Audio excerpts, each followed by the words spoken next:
Coming up this weekend, Officer D. Brown in here to help us figure out what we need to be doing. This is a big event. This is St. Augustine's, well, I would say it's St. Augustine's biggest annual event, but, you know, there's the Florida Man games. For now. For now, climbing the pop charts. But the second biggest event of the year. Sing out loud. That's awesome. This is going to be exciting. A lot of people are going out to this one. Officer Brown, what do we need to know? First off, I want to make people aware that parking garage is closed, right? Parking garage is closed. Okay. Starting at 11 p.m. Friday, the parking garage will be closed until 5 a.m. Monday. Okay, so all weekend long. All weekend long. Don't expect to park at the parking garage. And this was the same last year, right? Yes. This was the same. And really, there wasn't a huge traffic backup because of it. I don't know if that's because everybody's not trying to get into that area to park in the parking garage, but traffic was pretty smooth out there last year from what I could tell. It was very smooth, and that's due to the parking shuttles, satellite. Okay. Browdy's parking lot. Right. St. Johns County Health Department. Okay. And then you also have Colonial Church, and they run shuttles. Oh, I didn't know that one. Okay. Yeah. Okay. Okay, so that's where people need to know to be parking. Absolutely. Okay. How frequent are those shuttles? I would say it's as fast as they could come. Because you know Karens don't like to wait, so they want to keep it going at a smooth rate, right? But you know, it's like any other weekend. Just stay away from downtown. Shuttle in, ride a bicycle or something, but yeah, park somewhere else, you know? What does this look like from a preparation standpoint for you guys? Is this pretty much all hands on deck all weekend long? All hands on deck, mandatory work weekend. Yeah. So entire department would be working, including the chief, all the commanders, sergeants, everybody's working this event. And the good thing about it is centrally located downtown. So you think of the parking garage from US 1 to back to Ripley's, believe it or not. Mm-hmm, mm-hmm. Think of it as a big rectangle. Mm-hmm. Everything is pretty much shut down in that area. Okay. And I can get into details. So on Friday, starting at 5 p.m., North Cordova Street, all the way from Orange to the southern entrance of the parking garage, be closed from 5 until 5 a.m. Monday. Oh, wow, okay. On Friday, 11 p.m., West Castillo from US 1 North Cordova, eastbound lanes only until 5 a.m. So if you can picture that. Okay. And then also Friday, Riberia from Orange to West Castillo will be closed until 5 a.m. Monday. Okay. So that's the lockdown. That's all day. Which day is that? Because that one does affect me immediately. Oh, Troy only cares about the one that immediately affects him. Riberia, and I was like, wait. Yeah. Well, it's only from the Orange Street going towards the so that one block. That one block. Okay. Yep. So. And so that's all Friday to Monday. That's lockdown. Now what we have on Saturday is 11 a.m. All of West Castillo, westbound West Castillo will open up until at 2 a.m. So from 11 a.m. to 2 a.m. Okay. Now, all these times that I say they're open up, probably going to open sooner, but just to be on the safe side, depending on how the egress goes. And Gotcha. Yeah. A lot of times that stuff goes smoother than anticipated. Sometimes it doesn't, but a lot of times it does. Right. And so Sunday at 11 a.m., Orange Street, North Cordova to Riberia until 2 a.m. Sunday. All right. Now, is this pretty much the same plan as it was last year? Yes, sir. Is this is very similar clothing? Forgive me, it wasn't last year Friday, Saturday, so is this going to be a little Friday, bit? Saturday. Oh, right, so this year is Saturday, Sunday. Yeah. Which I think's a little better because it helps out. Well, could have been Friday, Saturday this year because school's out. Yeah. True right? story. Yeah. Last year there was a big problem with, Yeah, it it was a little bit Friday of a because congested. it was everyone got off work and then they went Right, it was work there, too, yeah. Right. and it backed up people getting in. So Carolinas and everything was still open, trying to get the buses out. So Saturday, Sunday is going to be a little bit better for us as well. Looks like it didn't take them as long to set up the field this year, though. I feel like it was 3 weeks out that they were setting this field up last year, but I think this year's 2 weeks out. Yeah. It's a massive structures out there, man. It really is. Have you been able to be on the field? I have. Last year I was out there all day, both days. Okay. And Whew. Yeah. You didn't have a General Plus air conditioning pass? Right. However, this year they'd have an air conditioned trailer for law enforcement to. Oh, that's Nice. great. That's so nice. That's great. That's a big deal. Hey, what about rideshare? Like, what about like Ubers and things? Can people do that for going to? How's that going to work? Love it. Okay. Rideshare, St. Augustine. That is what I preach.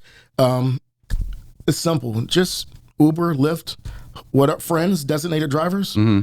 They can drop you off on the outskirts and walk through the city. On the outskirts. Enjoy the city, shop with the locals. Yeah. On your way to Sing Out Loud. Cool. And we got a lot of great music tonight leading up into Sing Out Loud too, which is really, really cool. I've got a massive list of music here tonight.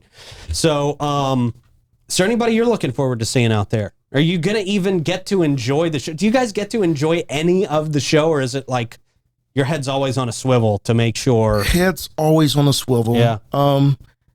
There's so many incidences that happen throughout the country. So you'll hear a song and you know, maybe your favorite song, you'll look up, oh, I saw it, but you're back on the swivel. Yeah. Yeah. How's it been for you guys, just, you know, off of a Sing Out Loud note? What's been different for you guys as police officers this year? You know, we're seeing a lot about the school threats. You know, we got these kids. I don't know if this, do you have any idea if this is like a TikTok trend or a Snapchat thing? Like, yeah, what are you hearing? Where is all this coming from? We've got so many concerned parents around St. Johns County, and do you have any insight on where this is coming from? No insight where it's coming from, but I recall when I was in school, bomb threats were... Oh, they were pretty common. We got a few of them every year. Yeah. But now you throw in, but back then we didn't have school shootings. Right. So now everyone's on high alert, and, you know, kids are different nowadays.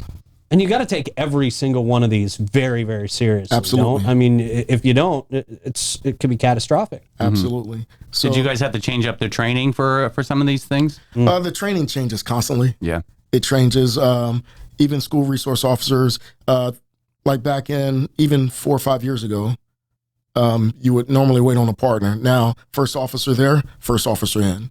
You're not waiting on anybody. You go to identify and eliminate the threat. So it's things have changed. Yeah. Have you guys been training for school incidents more frequently over the last few years, do you think, or has it been about the same?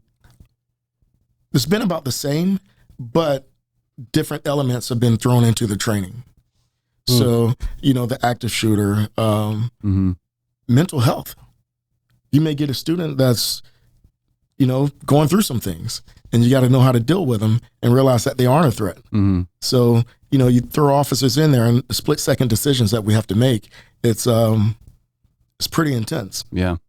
But you still have to have some compassion for the public and who you're dealing with. Yeah.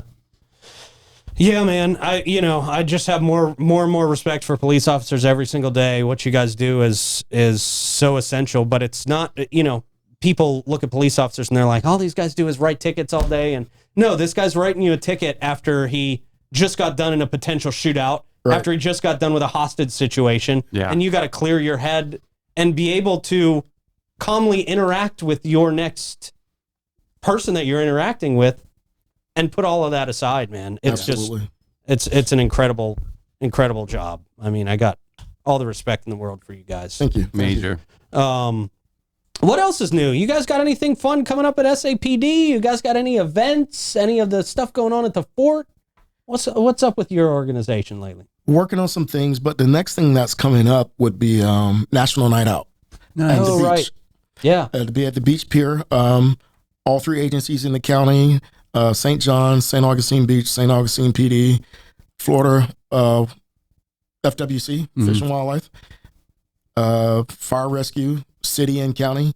So we'll all be out there October 1st, starting at 5 to 8 p.m. Okay. And it's going to be a dog and pony show. I like it. Helicopter there, all the armored vehicles, kids get to tour everything. It's going to be a fun event. Kids love that stuff. It's a great family event. Yes, it really absolutely. is. Where they get to put their hands on the cool stuff. Touch a truck. Like the fire truck and the helicopter. Right. Yeah. And that's always the big hit, the helicopter. They get to sit inside of it, and just it's awesome to see. You guys take the keys out before they sit in it, right? The 6-year-old. That's what you need is a 6-year-old in that 1969 chopper. God bless. Yeah. Beautiful. Beautiful. Anything else going on with SAPD that we need to know about, Officer Brown? No, sir, not off the top of my head. Well, okay. Yes. We want to thank Davey. Okay, that's right. You guys got in there on the bikes. So good. Yeah. So there was SWAT training on Wednesday, and to end it all, Davey put him through a 45-minute cycle class, spin class. He did that after SWAT training. Yes. After SWAT training. Wow. Okay. They were awesome. It was, I've heard nothing but good things. Okay. A lot of sore butts. Yeah. That's cool. They won't be flat, though. They'll be high heinies. That's what we want. We want the peach. Yes. They were amazing. And it was the most rowdy ride I've ever had. Just a band of brothers. And, of course, Brittany was there, too. Just amazing, amazing, amazing ride. And, that was probably one of the apex of my spin career, that moment to be there with everybody. You have an incredible team, really, truly. And I was going to say, like, a lot of the officers are already on bikes. Yeah. You know, right, yeah. When you said Brittany, that's who I immediately thought of.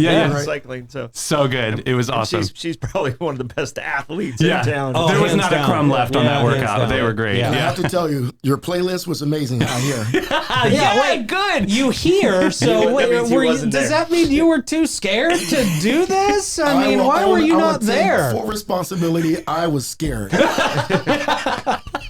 not the only one, man. It's about freedom. I'm petrified. I'm petrified. I'll tell you what. If you do a class, I'll do it with you. Okay. All right. Well, I gotta wait for my ankle to heal up. Yeah, first, right there it is. We have an ankle we'll get in there issue. on the bikes. Okay. I can tell you this: you're very safe with me. It ain't happening. Oh, it'd be great. That was awesome, though. Thanks, guys. So much fun. Officer D. Brown, thank you for coming by, sir. Always good to see you, man. Thank you guys for having us. Absolutely. So before we get into our next story here, We have another story. we have 3 more stories.